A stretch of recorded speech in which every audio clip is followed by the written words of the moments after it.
আজকে সন্ধ্যা টিফিন দিয়ে করছে ছোলা আলু কষা কাঁচা লঙ্কা দিয়ে, সঙ্গে মুড়ি আছে, শশা আছে, আর টোস্ট আর চা। হ্যাঁ, জিভে জল এসে গেছে খাবার দেখে।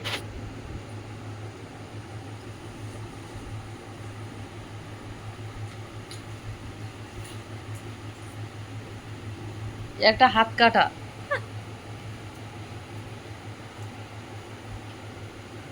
তা মুড়িটা মাখাও। এটা আমার ডানা কাটা পলি, বুঝছে?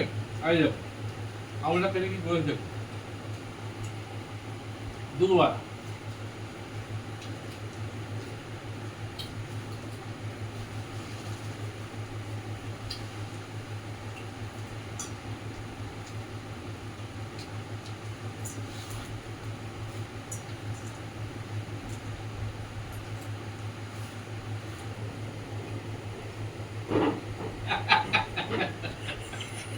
দেখছেন বন্ধুরা, দেখছেন? যা, যা, যা।